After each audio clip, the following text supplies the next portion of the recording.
Hello, everyone, and welcome back to Education Exploration Hub, the place where we dig into the topics that actually matter for your life, the stuff they somehow forgot to put in the curriculum.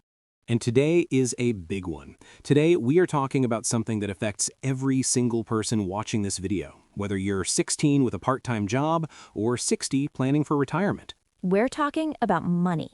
Specifically, we're talking about how to save it and how to budget it without feeling like you're punishing yourself.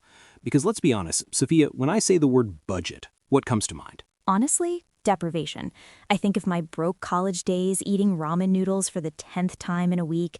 I think of saying no to everything fun. I think of spreadsheets that make my eyes glaze over. And that is exactly why most people never stick to a budget. They think it's a cage. They think it's a list of all the things they're not allowed to do anymore. But here's the truth I want everyone to walk away with today. A budget is not a cage. A budget is a map. It's a tool that Welcome back to Education Exploration Hub, The place where we dig into the topics that actually matter for your life, the stuff they somehow forgot to put in the curriculum. And today is a big one. Today, we are talking about something that affects every single person watching this video, whether you're 16 with a part-time job or 60 planning for retirement. We're talking about money. Specifically, we're talking about how to save it and how to budget it without feeling like you're punishing yourself. Because let's be honest, Sophia, when I say the word budget, what comes to mind? Honestly, deprivation. I think of my broke college days eating ramen noodles for the 10th time in a week. I think of saying no to everything fun. I think of spreadsheets that make my eyes glaze over. And that is exactly why most people never stick to a budget. They think it's a cage. They think it's a list of all the things they're not allowed to do anymore. But here's the truth I want everyone to walk away with today. A budget is not a cage. A budget is a map. It's a tool that actually gives you permission to spend money without guilt. I love that framing, because when you have no budget, you spend money and then you feel anxious about it. You check your bank account and you're like, wait, where did it all go? But when you have a budget, you know exactly what's coming in and what's going out. You can buy something fun and feel totally fine about it because you know the bills are already covered. Exactly. So today we're going to walk through the psychology of money, the actual systems you can put in place starting today, and some practical hacks that make saving almost automatic. We're going to keep it simple, we're going to keep it real, and hopefully by the end of this, you'll feel like managing your money is actually doable. Let's get into it. So I want to start with the biggest mistake people make when they try to get their finances together. And I see this all the time. Someone decides on a Monday that they're going to be good with money. And what do? They go extreme. They say, I'm cutting out everything. No coffee shops, no eating out, no streaming services, no new clothes. I'm going to save every single dollar.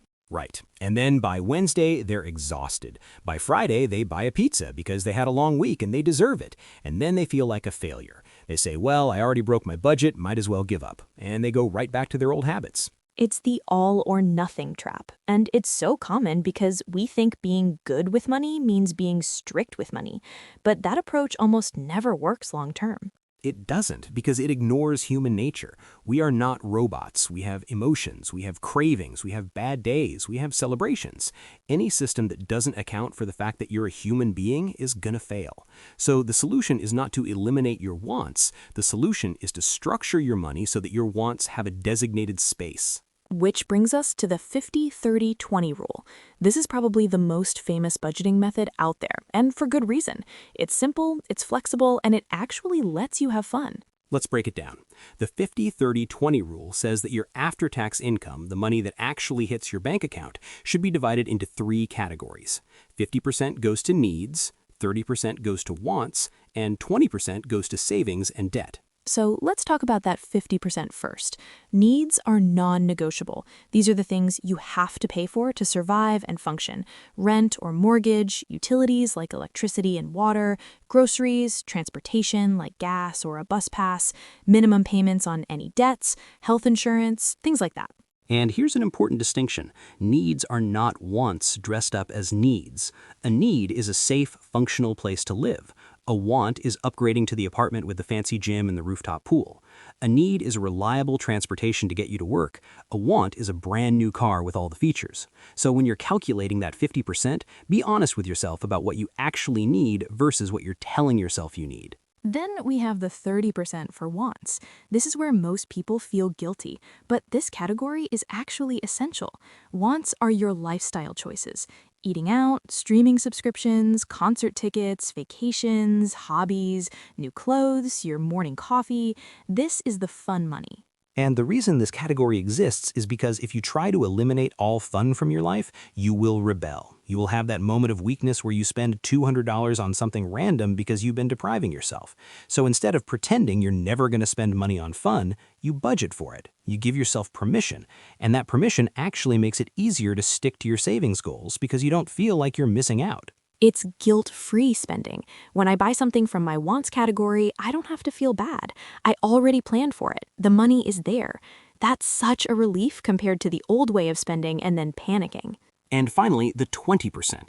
This is for your future self. This is savings and debt repayment beyond the minimums. This is building an emergency fund, contributing to retirement, paying down credit cards faster, saving for a down payment on a house, investing.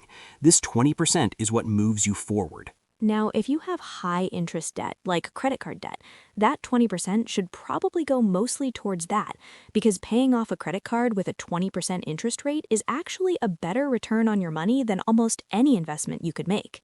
Exactly. So that's the framework. 50% needs, 30% wants, 20% savings and debt. If you do nothing else, if you just set up your accounts to follow this structure, you are already ahead of most people. Okay, so we know the structure, but let's talk about the hardest part, actually saving, because knowing what you should do and actually doing it are two different things. They really are. And this is where psychology comes in. Most people think saving money is a math problem, but really it's a behavior problem. We are wired for immediate gratification. Our brains want the reward now, not later. So when we see money sitting in our checking account, our brain says, look, resources, we can have something nice right now. And that's why so many people struggle to save. They have the intention, they want to save, but then the money arrives and it just disappears into everyday spending. The solution is one word: automation. You have to take your own decision-making power out of the equation. You have to make saving automatic so that you don't have to choose to save every single month. You just set it up once and it happens. So how does that work practically? You set up a direct deposit from your paycheck or an automatic transfer from your checking account to a savings account. And this happens on payday before you even see the money. You pay yourself first. The 20% goes out immediately. What's left is what you have to live on. And here's a trick I've learned. Don't keep your savings account at the same bank as your checking account. Open an account at a different bank, ideally one that's a little bit harder to access. Don't get a debit card for that account. Don't link it to your mobile payment apps. Why make it harder? Because friction works. If your savings is right next to your checking, you can transfer it over in 10 seconds and spend it on an impulse purchase. But if it's at a different bank and it takes 2 or 3 days for the transfer to go through, that impulse usually passes. By the time the money arrives, you've often changed your mind. That is such a good point. We think we want convenience, but sometimes the best thing we can do is put a little obstacle in our own way. It gives us time to pause and ask, do I actually need this? And that pause is everything. So automation plus friction. That's the winning combination for people who struggle to save. Now let's talk about some smaller hacks, because sometimes the big systems feel overwhelming, and you just need a few wins to build momentum. I love a good money hack. What's your favorite? The 72-hour rule. This is for impulse purchases. You see something you want, maybe it's a jacket or a gadget or something for your apartment, you don't buy it right away. Instead, you put it in your cart, you bookmark it, you take a picture, whatever you need to do. And then you wait 72 hours, 3 full days. And what happens in those 3 days? Usually the excitement fades. A lot of the time by day 2, you've forgotten about it. And if you still want it after 3 days and it fits within your wants budget, then you can buy it. But you'd be surprised how many things we buy are just driven by a momentary dopamine rush. The 72-hour rule lets that rush pass so you can make a decision with a clear head. I've used this and it saved me so much money. I'd say about 80% of the things I put on the 72-hour list, I end up not buying. And the things I do buy, I actually value more because I know I really wanted them. And another one is the no-spend weekend. This is not about depriving yourself for a month. It's just one weekend. Friday night through Sunday night, you don't spend any money. You cook at home, you go for a walk, you watch movies you already have, you hang out with friends at a park instead of a restaurant. It's amazing how much money we spend just out of habit on weekends. Coffee runs, brunch, takeout, a movie ticket, drinks. A no-spend weekend can easily save you $100 or more, and doing it once a month adds up to over $1,000 a year. And the cool thing is, it doesn't feel like a punishment if you frame it as a challenge. It becomes a game. How creative can you get with free entertainment? And usually those weekends end up being more memorable anyway because you're actually connecting with people instead of just consuming things. I also want to mention the power of tracking. You don't have to track every single penny forever, but tracking for 1 month can be life-changing. Yes, just 1 month. Write down everything you spend. Use a notebook, a spreadsheet, an app, whatever works. At the end of the month, look at where your money actually went. Most people are shocked. They have no idea they're spending $300 a month on delivery apps or $150 on subscription services they don't even use. It's the small leaks that sink the ship. A $5 coffee here, a $12 subscription there, a $20 takeout meal. It doesn't feel like much in the moment, but it adds up to thousands of dollars a year. Tracking helps you see those leaks so you can decide whether they're worth it to you. And maybe they are worth it. Maybe you love that coffee shop and it's a non-negotiable part of your happiness. That's fine. But at least now you're making a conscious choice instead of just leaking money without realizing it. Let's talk about debt, because this is a huge source of stress for so many people. Student loans, credit cards, car loans. When you're in debt, saving feels impossible. You're trying to pay down what you owe while also trying to build something for the future. How do you handle both? This is a tough one because there's no magic solution, but there is a framework. When you're in debt, that 20% in the 50-30-20 rule goes primarily to debt repayment, not to savings. You focus on getting rid of high-interest debt first, because that debt is actively working against you. And there are two main strategies for paying off debt: the Avalanche method and the Snowball method. Can you explain both? Absolutely. The Avalanche method is mathematically optimal. You list all your debts by interest rate, from highest to lowest. You make the minimum payment on all of them, and then you put every extra dollar you have toward the debt with the highest interest rate. Once that's paid off, you roll that payment to the next highest, and so on. This saves you the most money in interest over time. So if you have a credit card at 22% interest and a student loan at 5%, you attack the credit card first. Exactly. But here's the thing. The Avalanche method is mathematically correct, but it doesn't always work for people emotionally, because sometimes the highest interest debt is also the largest debt. It can take a long time to see progress, and when you don't see progress, you lose motivation. That's where the Snowball method comes in. The Snowball method ignores interest rates. Instead, you list your debts from smallest balance to largest balance. You make minimum payments on everything, and you put all your extra money toward the smallest debt first. Once that's paid off, you roll that payment to the next smallest, and so on. The Snowball method is all about momentum. Paying off a small debt gives you a win. It feels good. It proves to yourself that you can do this. And that motivation keeps you going when you tackle the bigger debts. And here's the thing. Personal finance is personal. The best method is the one you'll stick with. If you're the type of person who needs to see quick wins to stay motivated, use the Snowball. If you're more analytical and you want to optimize every dollar, use the Avalanche. Neither is wrong. And if you're dealing with debt, the most important thing is to stop adding to it. If you have credit card debt, stop using the credit cards while you're paying them off. Use cash or a debit card. Otherwise, you're digging a hole while trying to fill it. Let's talk about something that doesn't get discussed enough: the emotional side of money.